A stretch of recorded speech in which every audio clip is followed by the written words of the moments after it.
Now we are discussing dietary lipid digestion. Okay, अच्छा ये सुन, अब हम ये समझेंगे कि जो हमारे लिपिड्स हैं वो कैसे डाइजेस्ट होते हैं एंड उनकी एब्जॉर्प्शन कैसे होती है। ठीक है, तो ये चीज़ हम काफ़ी दफ़ा डिस्कस कर चुके हैं। तो ओवरऑल जो है डाइटरी लिपिड डाइजेशन का जो मेन आइडिया है वो क्या है कि सबसे पहले हम लार्ज ड्रॉपलेट्स को कन्वर्ट करते हैं, किसमें? लार्ज ड्रॉपलेट्स को हम सबसे पहले कन्वर्ट करते हैं स्मॉलर ड्रॉपलेट्स के अंदर हम इनको कन्वर्ट करते हैं। ठीक है, देन क्या होता है, देन लाइपेज अपनी एक्टिविटी शो करता है एंड लिपिड्स की वो डाइजेशन करता है। लाइपेज अपनी एक्टिविटी शो करता है एंड लिपिड्स की डाइजेशन होती है। उसके बाद हमारे पास जैसे डाइजेशन हो गई, means fatty acids and glycerol बन गए, तो देन इनकी क्या होती है? एब्जॉर्प्शन होती है। देन इनकी होती है एब्जॉर्प्शन। ओके, तो डियर स्टूडेंट, अब हम इस चीज़ को बहुत डिटेल में समझते हैं। एक चीज़ और याद रखो, जब भी हम कोई फैटी फूड खाते हैं, ठीक है, जब भी हम कोई भी फैटी फूड खाते हैं, तो अगर मैं आपसे पूछूं कि भाई फैटी फूड में हमारे कौन कौन से लिपिड्स होते हैं, तो डियर स्टूडेंट, फैटी फूड में जो सबसे ज़्यादा हमारे पास लिपिड होता है that is the try-acyl glycerol. ठीक है, this is the very important dietary lipid. Try-acyl glycerol के साथ हमारे पास कोलेस्ट्राइल एस्टर्स होते हैं, कोलेस्ट्राइल एस्टर्स होते हैं। एंड साथ में और क्या होता है? साथ में हमारे पास होते हैं फॉस्फोलिपिड्स।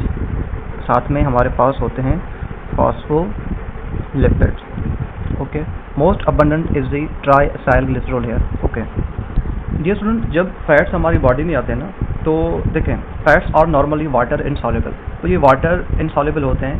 एंड जब इनकी डाइजेशन की बारी आती है, तो फॉर दी डाइजेशन पर्पस जो हमारे डाइजेस्टिव एंजाइम्स होते हैं वो तो वाटरी इन्वायरमेंट में अपना एक्शन शो करते हैं। ठीक है, एंड दैट्स वाई लिपिड्स के ऊपर डायरेक्टली हमारे जो एंजाइम्स होते हैं वो अपना एक्शन शो नहीं कर सकते। इट्स रीज़न इज दैट कि लिपिड्स आर वाटर इनसॉल्युबल। तो हम सबसे पहले हम क्या करते हैं, लिपिड्स को वाटर के साथ यू कैन से मिक्स होने के लिए रेडी करते हैं, प्रिपेयर करते हैं, ताकि लिपिड्स जो है वो वाटर के साथ मिक्स हो सके। देन उनके ऊपर एंजाइम्स जो है वो एक्शन शो कर सकते हैं। ओके, तो that is our big problem कि हमने लिपिड्स को वाटर सॉल्युबल बनाना है किसी न किसी तरीके से। अब सबसे पहले we are discussing the emulsification, कि हमारे पास इमल्सिफिकेशन क्या होती है। ये स्टूडेंट, इमल्सिफिकेशन का मतलब होता है, मैंने आपको बताया कि जो हमारे लार्जर लिपिड ड्रॉपलेट्स होते हैं जब वो स्मॉलर ड्रॉपलेट्स में कन्वर्ट होते हैं, this process is known as emulsification. तो इमल्सिफिकेशन में हमारे पास लार्ज ड्रॉपलेट्स से क्या बनते हैं? स्मॉलर ड्रॉपलेट्स बनते हैं। अब इसका फ़ायदा ये होता है कि जो हमारे पास पैनक्रियाटिक लाइपेज एंजाइम होता है ना, उसको फिर ज़्यादा कॉन्टैक्ट एरिया मिलता है विद लिपिड्स। ठीक है, तो after the formation of smaller droplets हमारे जो पैनक्रियाटिक लाइपेज हैं ज़्यादा कॉन्टैक्ट एरिया की वजह से they can digest them somewhat easily. And dear student, यहाँ पे जो हमारे बाइल साल्ट्स होते हैं जो इमल्सिफिकेशन में अपना रोल प्ले कर रहे होते हैं, बाइल साल्ट्स एक तो इमल्सिफिकेशन में अपना रोल प्ले कर रहे हैं। बाइल साल्ट्स का एक और काम भी होता है जो मैंने आपको प्रीवियस लेक्चर में बताया था, that is the micelles formation. Micelles formation में क्या होता है? माइसेल्स फॉर्मेशन में ये होता है कि जैसे पैनक्रियाटिक लाइपेज काम करता है upon the smaller droplets of the lipids and उनको कन्वर्ट करता है फैटी एसिड्स एंड ग्लिसरॉल में। ठीक है, then bile salts again mix होते हैं इन प्रोडक्ट्स ऑफ लिपिड्स के साथ एंड उनको डिलीवर करते हैं up to the intestinal mucosa, या इनको डिलीवर करते हैं up to the villi and microvilli. This is known as micelles formation. ठीक है, तो माइसेल्स फॉर्मेशन एंड इमल्सिफिकेशन में हमारे पास कौन रोल प्ले कर रहा है? हमारे बाइल साल्ट्स रोल प्ले कर रहे हैं। तो यहाँ पे लिखा हुआ है इमल्सिफिकेशन में bile salts lower surface tension converting large fat droplets into tiny micelles तो बाद में बनता है, पहले क्या बनता है? पहले हमारे पास स्मॉलर ड्रॉपलेट्स बनते हैं। ठीक है, देन माइसेल्स बनते हैं एंड ताकि जो है एंजाइम जो है ना अपना सही से एक्शन शो कर सके, उसको एक्सेसिबिलिटी मिल सके। एंड देन डियर स्टूडेंट, जो हमारे पास पैनक्रियाटिक लाइपेज है, इसका काम क्या है? मैंने आपको बताया कि ये लिपिड्स को तोड़ता है। सपोज करते हैं हमारे पास जो ट्राई-एसाइल ग्लिसरॉल है ना, ट्राई-एसाइल ग्लिसरॉल, इसको तोड़ना into the mono-acyl glycerol and fatty acids. ठीक है, this is function of the pancreatic lipase. अब ये स्टूडेंट, पैनक्रियाटिक लाइपेज जब ट्राई-एसाइल ग्लिसरॉल को तोड़ता है तो हमारे पास क्या बनता है? तो याद रखना, जब ट्राई-एसाइल ग्लिसरॉल को हमारा पैनक्रियाटिक लाइपेज तोड़ता है ना, जब पैनक्रियाटिक लाइपेज इसको तोड़ता है तो हमें मिलता है 2 मोनो-एसाइल ग्लिसरॉल्स, हमें मिलते हैं 2 एसाइल ग्लिसरॉल एंड हमें मिलते हैं 2 फैटी एसिड्स। क्या मिलते हैं? 2 फैटी एसिड्स। अब सबसे important thing which we have to remember there, what is that, के अगर पैनक्रियाटिक लाइपेज ट्राई-एसाइल ग्लिसरॉल को तोड़ रहा है into two monoacyl glycerol and two fatty acids, तो वो ट्राई ग्लिसरॉल को किस जगह से तोड़ता है? क्योंकि देखें, जो हमारा ट्राई ग्लिसरॉल है ना, इसके पास 3 इंपॉर्टेंट पोजीशंस होती हैं। एक होती है SN1 पोजीशन, दूसरी होती है इसके अंदर SN2 पोजीशन। ये स्टूडेंट, ये चीज़ आपके माइंड में होनी चाहिए। एंड ट्राई ग्लिसरॉल के अंदर तीसरी पोजीशन होती है SN3 पोजीशन। तो अगर पैनक्रियाटिक लाइपेज ट्राई ग्लिसरॉल को तोड़ आए into 2 monoacyl glycerol and 2 fatty acids, तो वो किस पोजीशन पे तोड़ता है? तो dear student, this is your MCQ point जो आपने याद रखनी है कि ट्राई ग्लिसरॉल को लाइपेज जो है ना वो तोड़ता है at the position of SN1 and SN3। Okay, तो this is role of pancreatic lipase के ट्राई ग्लिसरॉल को इस जगह पे तोड़े। एंड ये स्टूडेंट, जहाँ पे कोलाइपेज जो है इसका इंपॉर्टेंट रोल होता है। कोलाइपेज का रोल मैंने आपको पहले भी बताया था।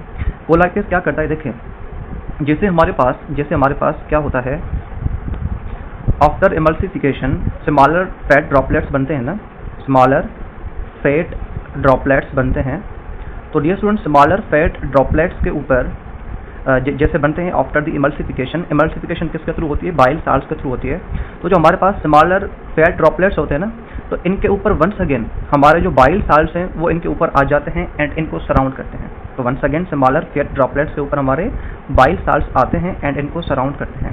ठीक है, जब fat droplets smaller fat droplets के ऊपर बाइल साल्ट्स आके अटैच होते हैं, ठीक है, तो इससे क्या होता है, इससे प्रॉब्लम ये होता है कि जो हमारा पैनक्रियाटिक लाइपेज है ना, इन फैट ड्रॉपलेट्स के ऊपर अटैच नहीं हो सकता।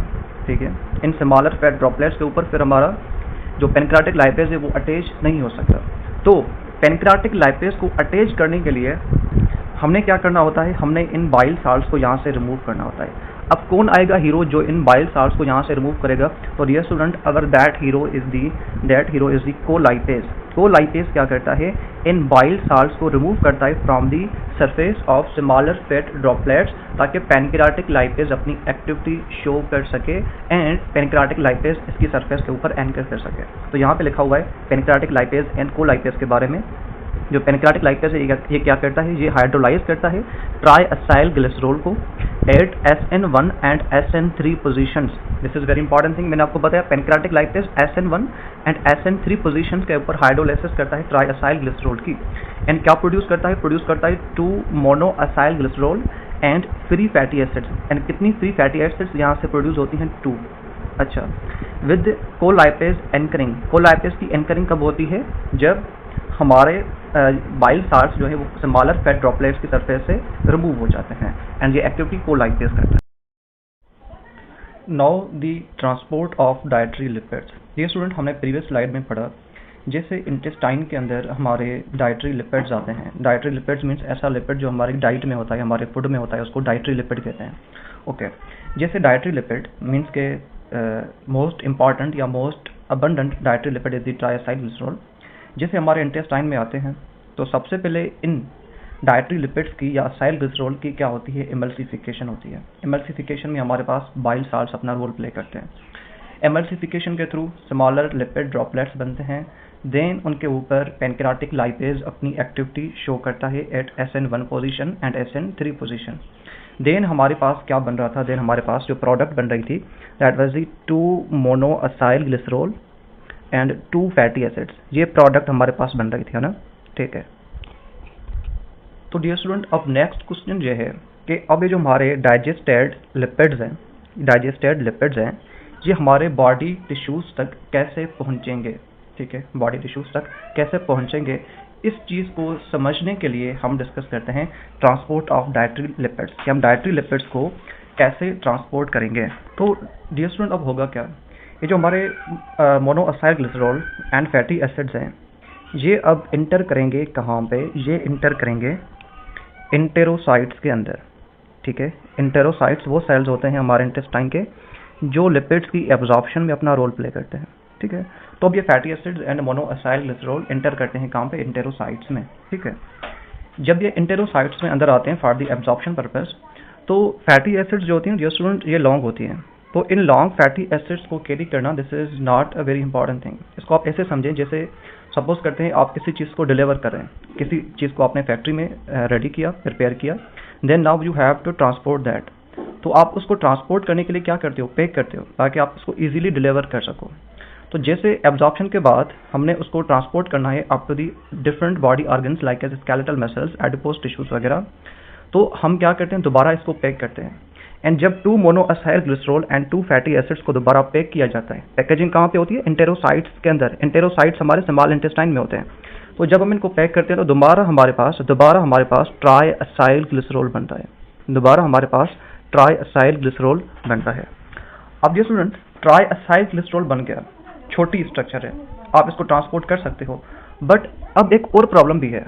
दूसरा प्रॉब्लम क्या है कि ट्राई असाइल ग्लिसरॉल जो है, this is the water insoluble. Okay, तो आप इसको ब्लडी इन्वायरमेंट में, वाटरी इन्वायरमेंट में कैसे ट्रांसपोर्ट करोगे? तो डियर स्टूडेंट, हम ट्राई असाइल ग्लिसरॉल को पैक करते हैं एक ट्रांसपोर्टर के अंदर, एंड उस ट्रांसपोर्टर को हम कहते हैं काइलोमाइक्रॉन। उसको हम कहते हैं काइलोमाइक्रॉन। तो मीन्स हम ट्राई असाइल ग्लिसरॉल को काइलोमाइक्रॉन के अंदर पैक करते हैं।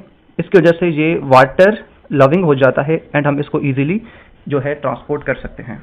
एंड ये स्टूडेंट, एक चीज़ और कि समटाइम हमसे पूछा जाता है कि भाई काइलोमाइक्रॉन के अंदर क्या होता है, तो आपने सबसे पहले नाम लेना है इस ट्राई असाइल ग्लिसरॉल का, ठीक है। एंड काइलोमाइक्रॉन के अंदर और भी हमारे पास कुछ अमाउंट में डाइटरी फैट्स होते हैं, like as cholesterol, cholesteryl esters, phospholipids, apolipoproteins, ये चीज़ें भी होती हैं काइलोमाइक्रॉन के अंदर। बट काइलोमाइक्रॉन के अंदर सबसे major abundant portion is the tri acyl glycerol. अच्छा, एक चीज़ और dear student which is important here कि जब हमारे पास काइलोमाइक्रॉन बनता है, ठीक है, तो इसकी सिंथेसिस में हमारे पास एक बहुत इंपॉर्टेंट प्रोटीन का रोल होता है, that is known as ApoB48, ठीक है।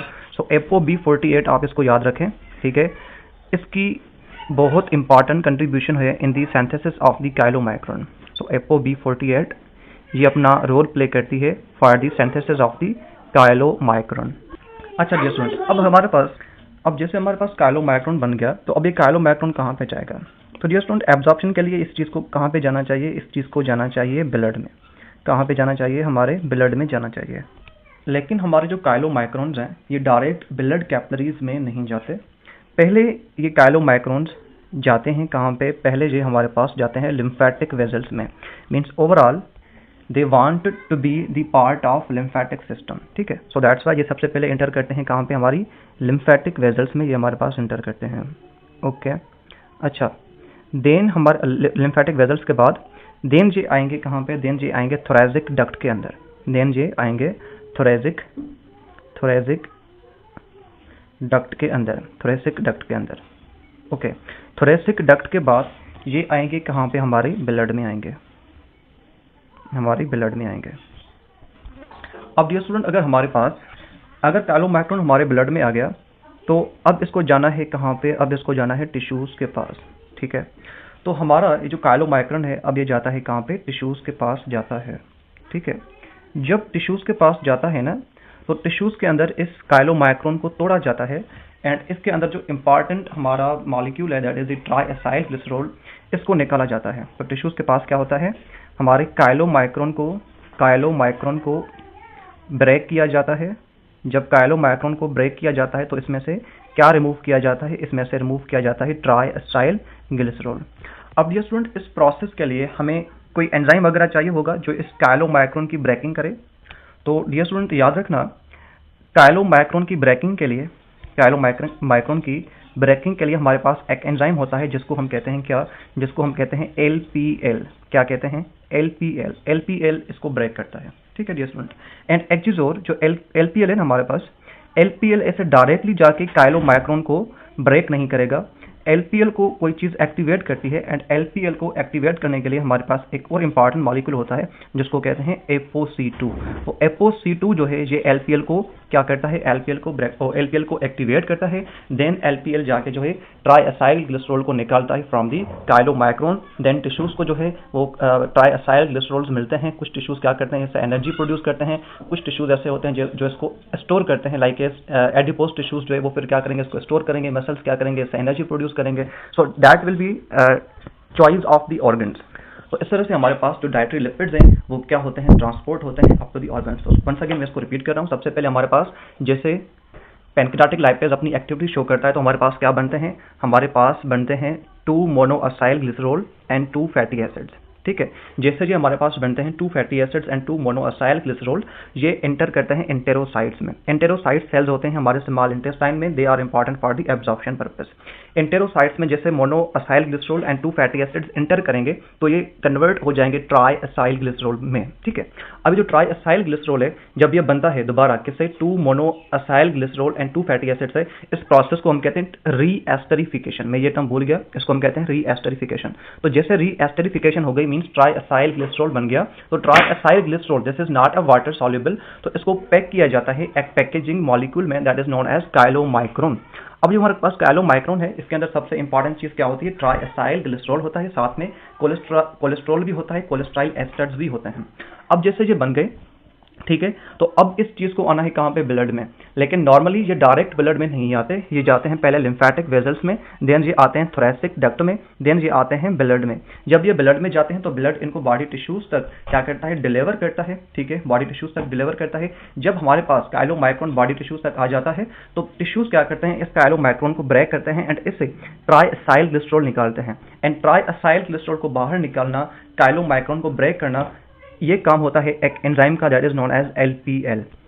एंड एलपीएल डायरेक्ट अपनी एक्टिविटी शो नहीं करता, इसके लिए हमें एक और मॉलिक्यूल चाहिए होता है, दैट इज दी ApoC2। तो यहाँ पे देख लेते हैं सबसे पहले काइलोमाइक्रोन असेंबली। ये long chain fatty acids and monoacyl glycerols are reesterified. मैंने आपको बताया कि ये रीएस्टरिफाइड होते हैं इनसाइड एंटेरोसाइट्स, ठीक है। रीएस्टरिफिकेशन होती है मीन्स पहले ये बन चुके हैं by the help of pancreatic lipase, but once again जैसे ये एंटेरोसाइट्स में आएंगे तो जो दोबारा ट्राइअसाइल ग्लिसरॉल में जो है ना बेसिकली कन्वर्ट हो जाएंगे, this is known as reesterification. And ये पैकेज होते हैं विद द कोलेस्ट्रॉल, इनके साथ कोलेस्ट्रॉल भी मिक्स किया जाता है, ठीक है। And ApoB40 add into the chylomicrons. जब ये काइलोमाइक्रोन्स में आ जाते हैं तो ApoB40 जो है this is the important structural molecule for the formation of chylomicron. Then हमारे पास जैसे काइलोमाइक्रोन्स सीक्रेट होते हैं एंड ये एंटर करते हैं लिम्फेटिक्स में, देन ये ब्लड में आते हैं, ठीक है। फिर LPL जिसको एक्टिवेट करता है ApoC2, ये हाइड्रोलाइज करता है एंड ट्राइअसाइल ग्लिसरॉल को जो है बेसिकली फिर दोबारा ब्रेक करता है इनटू फ्री फैटी एसिड्स ताकि इनकी स्टोरेज की जा सके एंड इसकी ऑक्सीडेशन की जा सके। So that was all about this slide. Now we are moving to our next slide.